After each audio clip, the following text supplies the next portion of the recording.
बज रहे हैं और आप घर में चैन से सो रहे हैं। ये चैन की नींद सिर्फ इसलिए आ रही है क्योंकि देश की रक्षा करने वाले, आपकी रक्षा करने वाले इस समय सड़कों पर हैं, बॉर्डर पर हैं।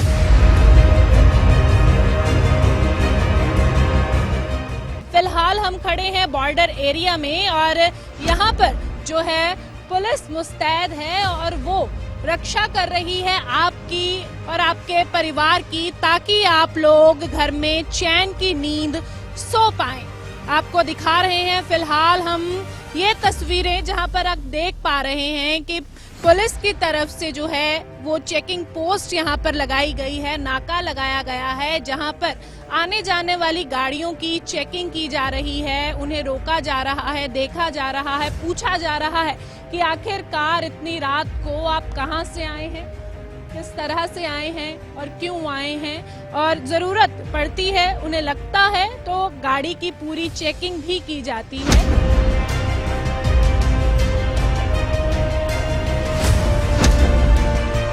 तसल्ली के बाद ही इन्हें आगे जाने दिया जाता है। आप देख सकते हैं कि कितनी मुस्तैदी से पुलिस जो है इस समय लगी हुई है और आने जाने वाले लोगों से पूछताछ की जा रही है। की भी क्यों ना जाए, आखिरकार सुरक्षा का मामला है। इसी सुरक्षा के लिए तो आधी रात को पुलिस जाग रही है और आप लोग घर पर बड़े आराम से सो पा रहे हैं। आप देख सकते हैं कि किस तरह गश्त जो है इस समय भी की जा रही है और जिस तरह से आप देख सकते हैं कि ये गाड़ी आई है और इनसे पूछताछ की गई है। अब इस गाड़ी की चेकिंग होगी और इसके बाद जो है अगर तसल्ली हो जाएगी इनको तो इन्हें आगे भेज दिया जाएगा। तस्वीरें आपको हम दिखा रहे हैं रात की, जहां पर पुलिस के द्वारा पेट्रोलिंग की जा रही है और हर आने जाने वाले की चेकिंग की जा रही है। खास तौर पे जैसे कि हमने आपको बताया बॉर्डर एरिया पर इस समय हम लोग मौजूद हैं और यहाँ पर ये जो चेक पोस्ट लगाया गया था, यहाँ से आने जाने वाले हर व्हीकल की जो जांच है वो पुलिस की टीम के द्वारा की जा रही है। और बातचीत भी कर लेते हैं, हमारे साथ एरिया के डीएसपी AR शर्मा मौजूद हैं, उनसे जान लेते हैं। सर, आपसे जानना चाहेंगे कि इस समय जो है पेट्रोलिंग की जा रही है, क्या खास वजह है? इंडिपेंडेंस डे नज़दीक आ रहा है, उसके संबंध में ये चेकिंग की जा रही है। क्या कुछ खास रहता है? जैसा कि हम देख सकते हैं मिडनाइट है और आने जाने वाले गाड़ियों को रोका जा रहा है। इंडिपेंडेंस के दिन कोई अनसुखामी घटना ना हो जाए, इसलिए रात को दिन को 24 घंटे ये लगातार जब तक सेलिब्रेशन नहीं हो जाता तब तक ये चेकिंग चलती रहेगी। आप लोग भी इस समय भी यहाँ पर मौजूद हैं, तो साथ में कितनी जो टीम है वो रखी जाती है? हमारे साथ 15-20 आदमी की टोली है। अब 2 SHO है मेरे साथ और हम बॉर्डर एरिया है। बॉर्डर एरिया में यहाँ पे स्मगलिंग, ड्रग की स्मगलिंग, हथियारों की स्मगलिंग होने का चांस होता रहता है। उस चीज़ को रोकने के लिए ये हम रात को चेकिंग वगैरह कर रहे हैं। से हम लोग देख भी पा रहे थे कि आपने व्हीकल्स जो हैं वो रोके हैं, उनकी चेकिंग भी की है, तसल्ली होने के बाद जाने भी दिया है। क्या ऐसी चीजें जो हैं जो आपने अभी बताई तो वो यहाँ पर भी बरामद हो जाती हैं नाकों पर? अगर चेकिंग करेंगे तो संभावना होती है अभी बरामद हो जाती है।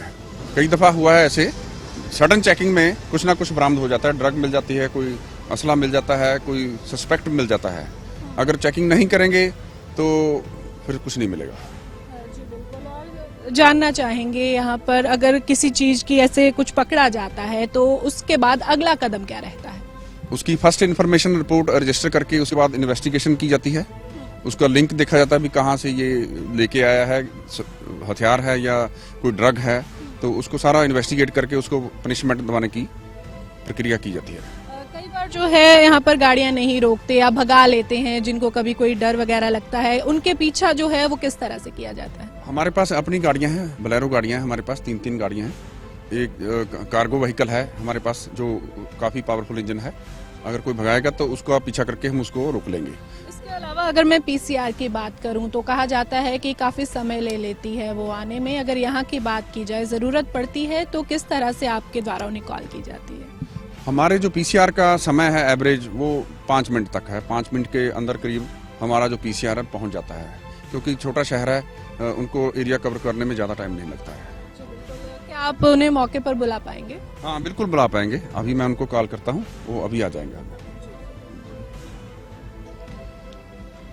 Golf 4 Victor 2 golf 4। 5 मिनट का समय जो है वो बता रहे हैं कि आ जाएगी। मैंने शहीद उधम सिंह चौक च मिलूंगा, पीसीआर में कॉल करो।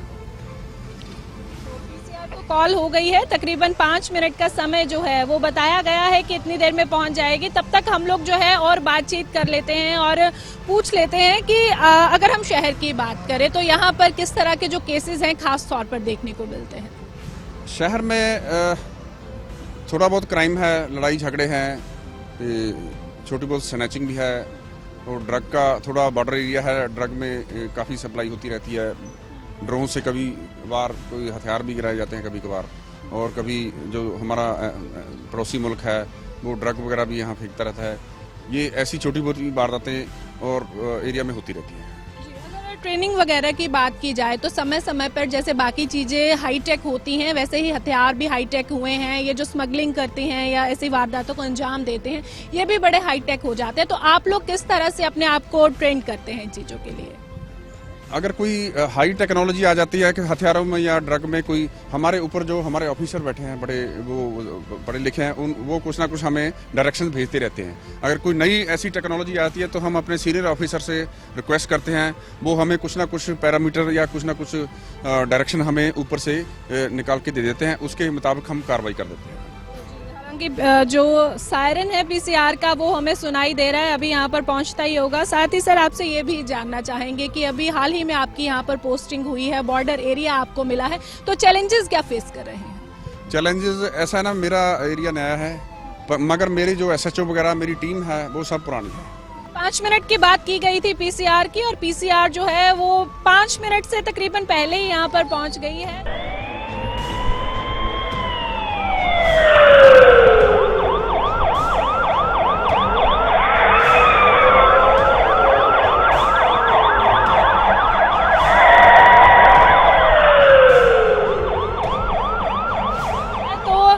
किस तरह से देखते हैं, इस समय ट्रैफिक कम है शायद इसलिए थोड़ा जल्दी पहुंच गए हैं, यूजुअली इतना ही टाइम लेते हैं? हाँ नहीं, ट्रैफिक कम है, थोड़ा बाजार बंद है इसलिए थोड़ा जल्दी पहुंच गए हैं। दिन में थोड़ा समय लग जाता है क्योंकि ट्रैफिक भी होती है, कई ऐसा क्राइम होता रहता है, कोई कंप्लेंट आती रहती है, फिर ये कंप्लेंट भी जाते हैं। ये कंप्लेंट को छोड़कर नहीं आ सकते, उस वक्त ये थोड़ा बहुत फर्क पड़ जाता है, नहीं तो वरना ये 5 मिनट का हमारा एवरेज टाइम है। 5 मिनट का एवरेज टाइम बताया गया। पीसीआर जो है वो भी मौके पर मौजूद है, एक बार इनसे भी जान लेते हैं कि कितने मिनट का समय लगा। इससे पहले कौन से केस पर थे सर, आपसे जानेंगे कि कहां पर अभी आप पेट्रोलिंग कर रहे थे और जब आपको कॉल आई है यहाँ के लिए आप कितने समय में पहुंचे? मेन बाजार में जो शहीद उधम सिंह पार्क है उसके पास थे, पेट्रोल करके थे। बाय चांस जैसे अभी सर ने बताया कि कभी बिजी होते हैं तो आने में थोड़ा समय भी लगता है, पर आप लोग कैसे देखते हैं, इसको मैनेज कर लेते हैं या दूसरी तरफ जो है वो ट्रांसफर कर दी जाती है कॉल? सर ऐसे है ना, जब थोड़ी दूरी पे होते हैं ना, जो एरिया जो ज़्यादा होता है, थोड़ी दूरी पे होते हैं तो टाइम तो लग जाता है, 5 से 10 मिनट भी लग सकते हैं। जेकर कोई कंप्लेंट वगैरह हो, टाइम लगता हो तो दूसरी पीसीआर को लोड करा देते हैं, मौके पे वो पहुंच जाता है। उसकी बात की जाए तो क्या कुछ आपने साथ में रखा हुआ है? हमारे पास वेपन है, हथियार है, तो लाठी भी है, जो जरूरत पड़ती है समय का मौके का हथियार हमारे पास है। एक पीसीआर आपने देख ली, दूसरी भी आपको दिखाएंगे हम एक एक करके। जो है यहाँ पर तकरीबन 3 पीसीआर इस वक्त मौजूद हैं। इनको कॉल की गई थी और समय दिया गया था डीएसपी की तरफ से कि तकरीबन 5 मिनट में ये लोग यहाँ पर पहुँच जाएंगे। आप देख सकते हैं कि 5 मिनट से पहले ये लोग जो हैं वो यहाँ पर पहुँच चुके हैं और एक पीसीआर यहाँ पर आ गई है, फिर दूसरी पहुँची है, तीसरी पहुँची है। कुछ ही समय का गैप जो है इन्हें मिला है और ये जो पीसीआर है वो यहाँ पर पहुँच गई है। इन्हें आप जैसे ही कॉल करते हैं, जैसे ही इनके सामने ये चीज़ें आती हैं तो साथ के साथ इनको बुला लिया जाता है। दूसरी तरफ हम आपको दिखा देते हैं, ये जो अभी आप देख पा रहे हैं ट्रैक्टर, ये बुलेट प्रूफ ट्रैक्टर है जिसे कि साथ में रखा गया है। हालांकि ये ट्रैक्टर है, मैं आपको बता रही हूँ, पर इसे एक टैंक नुमा जो है चीज़ उसको बनाने की कोशिश की गई है और ये पूरा बुलेट प्रूफ है। और जब गश्त होती है, पेट्रोलिंग होती है बॉर्डर एरिया की, तो इसे भी साथ रखा जाता है, क्योंकि बॉर्डर एरिया में इस चीज़ का पता नहीं होता कि कब कहाँ से कुछ भी जो है वो हो जाएगा। तो तस्वीरें हम लगातार आपको दिखा रहे हैं बॉर्डर रेंज की पेट्रोलिंग की, जो कि आज यहाँ पर की जा रही है।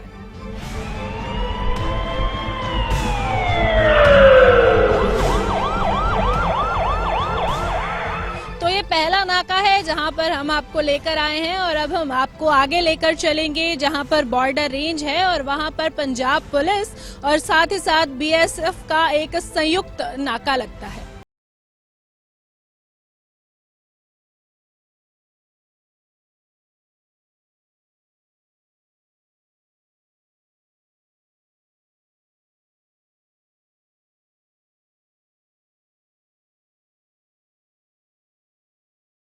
सेकेंड लाइन ऑफ डिफेंस के पास हम लोग पहुंचे हैं। यहाँ पर सरहदी इलाके फाजिल्का में मौजूद हैं। आपको इससे पहले हमने चेक पोस्ट दिखाई थी जहां पर पुलिस के द्वारा गश्त की जा रही थी और अब जो ये सेकेंड लाइन ऑफ डिफेंस है, आप देख सकते हैं कि ये एक ग्रामीण इलाका है जहां पर लोग रहते हैं और आसपास जो है वो खेत हैं, खुले खेत हैं, जहां पर अब पेट्रोलिंग की जा रही है। सेकेंड लाइन ऑफ डिफेंस में आप देखिए इनके पास फेंसिंग लाइटें हैं, टॉर्चें हैं, जिसकी मदद से खेतों में ये चेक किया जा रहा है कि किसी तरह का ड्रग जो है वो यहाँ पर ड्रोन की मदद से या फिर किसी और जरिए पहुंचाया तो नहीं गया। डीएसपी एआर शर्मा यहाँ पर भी हमारे साथ मौजूद हैं, इनसे भी जान लेते हैं। Sir, second line of defence पे हम लोग यहाँ पर पहुंचे हैं, बीएसएफ का साथ आपको यहाँ पर मिल जाता है, तो किस तरह से नजर रखी जाती है कि किसी तरह की कोई ऐसी एक्टिविटी ना हो?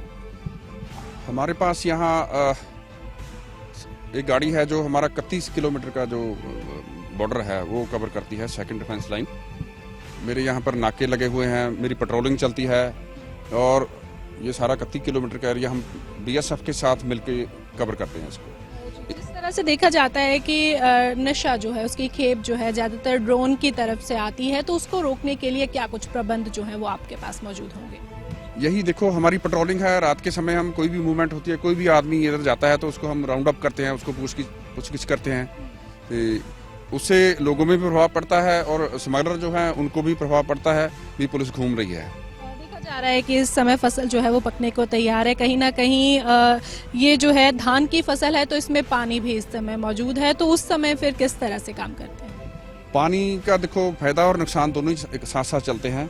पानी होने से ऐसा भी स्मगलिंग जो होती है, ड्रोन की जो कमिंग है जो वो कम पड़ जाती है, क्योंकि पानी में अगर कहीं गिर जाए तो उनका सामान भी खराब हो जाता है। तो धान के दोनों तरफ चलता है पानी का, तो हमें भी फायदा है, तो क्योंकि हमें मुश्किल भी होता है धान में घुसना। तो इसी तरह हमने ड्रैगन लाइट वगैरह हमारी लाइटिंग रखी हुई है, उससे हम चेक करते रहते हैं कोई मूवमेंट, कोई आदमी घूम रहा है, कोई अगर घूम रहा है उसको राउंड अप करेंगे। 15 अगस्त आज़ादी दिवस का मौका है, तो इस समय पर पेट्रोलिंग जो है वो ज़्यादा बढ़ाई गई है, आमतौर पर किस तरह से होती है? 15 अगस्त पर हमने पेट्रोलिंग ज़्यादा बढ़ाई हुई है, हमें फोर्स आई हुई है बाहर से, और हम सभी बॉर्डर पे ऊपर लगा रखी है ताकि स्मगलिंग जो ड्रग की है और जो हथियारों की स्मगलिंग को रोका जा सके। जिस तरह से आपने बताया कि यहाँ पर बॉर्डर रेंज जो है वो बिल्कुल नज़दीक है, तो इस समय पर क्या लोगों को किसी तरह से आगाह किया जाता है कि वो लोग यहाँ से ज़्यादा जो है ना आए जाएं या फिर थोड़ा ध्यान रखें? हाँ बिल्कुल, पीस कीपिंग कमेटियाँ बनी हुई हैं, उनको हम मैसेज लगा देते हैं। जो पंच सरपंच हैं उनको हम मैसेज लगा देते हैं भी रात को ये मूवमेंट ना की जाए। अगर कोई ज़रूरी काम है, कोई बीमार है, वो आ जा सकता है।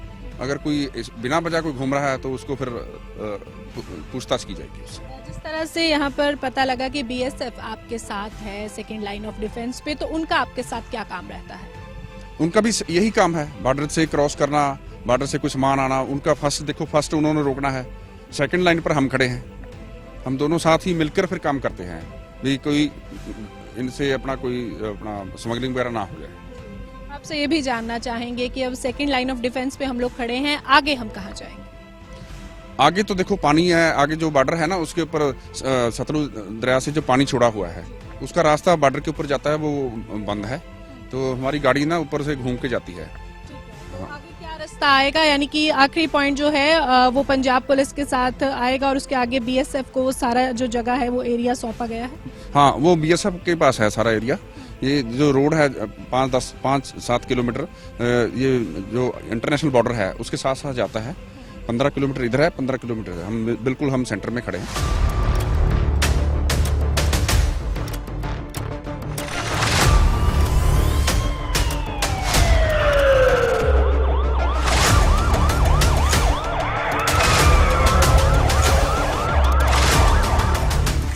सेकेंड लाइन ऑफ डिफेंस पर इस समय मौजूद हैं हम, जहां पर बीएसएफ के साथ पंजाब पुलिस का संयुक्त नाका जो है लगाया गया है। और आपको तस्वीरें भी हम दिखा दें, ये सरहदी गांव हैं जो चक बजीदा, गेलेवाला और जोधा भैनी जो है, ये वो गांव है जो कि बिल्कुल सरहद के साथ लगते हैं और इसके आगे जो है वो सीमा शुरू हो जाती है पाकिस्तान की। और वहां पर बीएसएफ मौजूद है जो कि एक और नाका जो है पंजाब पुलिस के साथ साझा करती है और उसके आगे का जो क्षेत्र है वो सारा बीएसएफ के अधिकार में है। फिलहाल की बात की जाए तो 15 अगस्त यानी कि स्वतंत्रता दिवस के चलते हुए यहाँ पर बहुत ज्यादा स्ट्रिक्टनेस जो है वो की गई है। सुरक्षा कारणों के चलते हुए आगे जाने की इजाजत नहीं दी जा रही है। साथ ही आपको बताएं कि पिछले दिनों जैसे कि पंजाब में जब बाढ़ आई थी तो उसके चलते भी काफी पानी जो है यहाँ पर सरहदी इलाकों में उतरा हुआ है। इसके कारण भी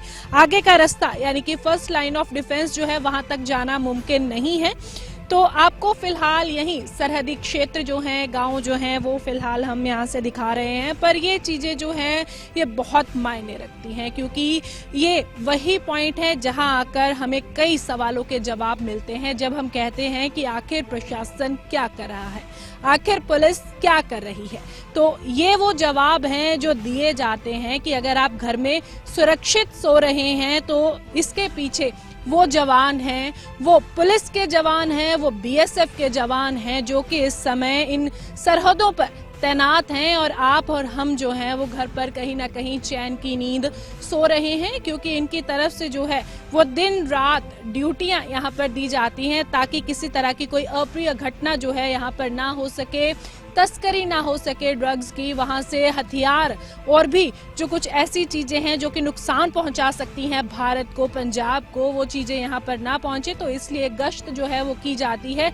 इनकी भी कड़ी मेहनत है और उन क्रांतिकारियों की भी कड़ी मेहनत है जो आज स्वतंत्रता दिवस जो है हम मना पा रहे हैं। 76वां स्वतंत्रता दिवस का आज अगर हम आनंद ले पा रहे हैं तो कहीं ना कहीं पंजाब पुलिस के जवान यहाँ पर और सरहदों पर जो बीएसएफ के जवान लगे हुए हैं ये सभी उन्हीं का नतीजा है। और उससे पहले की अगर बात की जाए तो जिन क्रांतिकारियों ने देश के लिए बलिदान दिए हैं उन सभी का नतीजा है कि आज हम यहाँ पर बैठे हैं और बड़ी चैन की सांस ले पा रहे हैं और आप रात को जो है वो चैन की नींद ले पा रहे हैं। यही कामना करते हैं कि इस स्वतंत्रता दिवस की तरह आगे वाले स्वतंत्रता दिवस जो हैं तब भी हम अपने उन सभी जवानों को याद करेंगे जो अपना ड्यूटी निभाते समय अपने प्राणों की आहुति दे गए और उन्होंने देश की स्वतंत्रता में भी अपना योगदान जो है वो दिया है। इसी तरह से हम उनको याद करते रहेंगे और स्वतंत्रता की इस खुली हवा में सांस लेते रहेंगे।